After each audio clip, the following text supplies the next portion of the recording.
There we go. Okay, that's better. I panicked then. Oh, right. Okay. Hi. My name is Pippa. I'm 23 and I'm from Yorkshire in the UK. And I just wanted to say thank you to Zubia for inviting me to do this. You'll probably guess, but this isn't my natural kind of thing that I do. I'm very much a blogger. I like kind of writing and then being able to go back and edit what I've written, which I'm very aware I can't do here. So good luck to me. And in the interest of full disclosure, it is a brain foggy day. It is a very brain foggy day, so I do have some notes here. Oh gosh. So today I thought I would just, as this is my first broadcast, I thought I would introduce myself a little bit and have a little bit of a chat about social media. Hi, Living Healthy. Oh, yay. Thank you so much. I needed this validation. There's somebody here. This makes it so much better. It's actually like I'm having a conversation with someone now. Oh, thank you. So just to introduce myself, my name is Pippa, as I said, and I'm a blogger at Life of Pippa. I've been doing my blog for just under 2 years, but I've been around on kind of like the Spoonie community social media side of things for, good 5 or 6 years now. I really do think it's a great platform.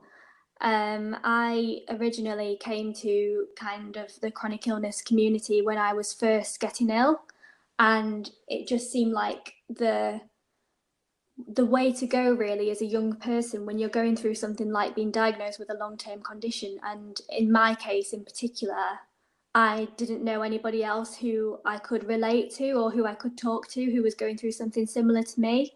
So that was kind of my first motivation for turning towards social media, to kind of reassure myself that there were other people like me out there. And it was great. It felt like a weight off my shoulders to find people going through similar things to me. I'm just still trying to figure out the app, so I'm just, tapping around. But yeah, it was such a blessing to kind of find that community and people who could understand what I was saying, and then I could follow along their journey as well. It was such a relief. And Twitter and Instagram were my platforms more so than anything else. And I feel like there was a time in about 2014, 2015 where kind of the Spoonie community was really prominent on Instagram. They were like slaying the game, everyone was in it, and there were just so many positive things about it. But then on the flip side, I suppose, you do have to acknowledge the downsides to social media as well. So something I quickly found out was that there was kind of a competitiveness there. So I remember really vividly, still in my early days of using Instagram, I remember posting something along the lines of, I've had a nice day, I went out and did a little bit of shopping today, but I'm feeling really awful now, I'm really struggling. And I just remember someone commenting and being like, someone I didn't really know, and being like, well, at least you could go shopping. Don't be so inconsiderate of those of us who can't do that. Gosh, you're so ungrateful. And I was like, oh, okay, that's fine. And back then I thought, okay, maybe I'm at fault here. Maybe I shouldn't have said that. Maybe I should have made it more clear that I was kind of respectful of the fact that everybody has different, what's the word, not limitations, different capabilities. And I felt like I was the one at fault there. And that kind of really threw me off. Whereas now, a few years on, I can kind of see things in retrospect, and I kind of see that, people of all capabilities use social media, and it shouldn't be about competitiveness. There shouldn't be a competitive side to it, really. I think it's so important in a community like the chronic illness disability community. I think it's so important that we acknowledge that people are at different levels of illness. Some people are more capable than others in physically. And yeah, I don't see as much of it now, thank goodness, but maybe that's just because I feel like I've found the good people now. So the competitive side of social media is definitely a downfall. And then I suppose another thing I noticed really, I've been really fortunate with social media. I've got quite a lovely little community on Instagram. I'm quite lucky to have a fair few followers, which I'm really grateful for, and it's really lovely. But one thing that I also have noticed recently, more so than anything else, is that you have to be so careful in promoting the fact that following people and following people's journeys isn't a substitute for medical advice. So it's great to have someone on social media that you can relate to, but they shouldn't be your point of advice if you're having a medical issue or you have a concern about your condition. And the last thing I want is for people to kind of look at my story and that refrain them from going to their GP, because that is so far from what I want to promote with my own presence online. So, and I do get emails and I get DMs from people like about their medical issues, asking my advice. And I have learned you have to be so careful in saying, like, I recognize that this is really difficult, but this is out of my league. You need to see a doctor. So that's another downfall of social media in my eyes. Ooh, what's happened here? Oh, thank you. There's people watching. Yay, this is so good. Oh. Yeah, it is competitive, and a lot of people don't realise that unless they've actually been on the other side of it. I suppose from an outsider's perspective, it's not always so easy to spot, but yeah, it is there, unfortunately. And then, so we've got the competitiveness, we've got the fact that it can sometimes be misinterpreted as medical advice, and then the one other downside I can see to social media is that it's just not representative of real life. Like, there's been this trend in the last few years of having this really aesthetically aesthetically pleasing presence online, and you know, it's all about flat lays and like outfit shots and like just making everything aesthetically pleasing. And that, for me, I mean, I've never, as much as I appreciate the work and the commitment that goes into producing content like that, I just feel like it can be so destructive.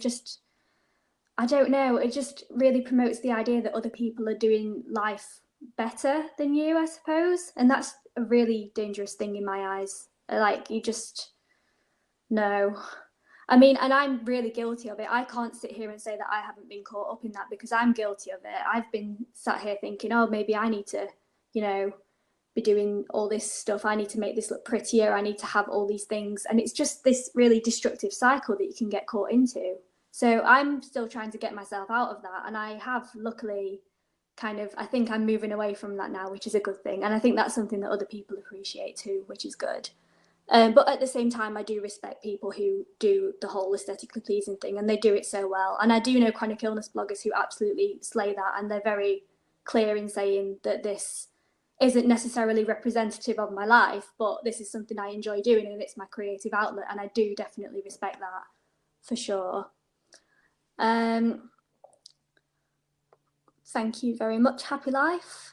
Oh, I completely agree. Sometimes, like, it does help to hear other people's perspectives on issues. Just going back to the point about medical advice, it does really help to hear other people's experiences, and that can have an impact on your own path and your own journey you decide to take. So I definitely do think there's value in hearing other people's experiences. And I think once you combine that with professional medical advice, that is a good way to go. That's a really valid point.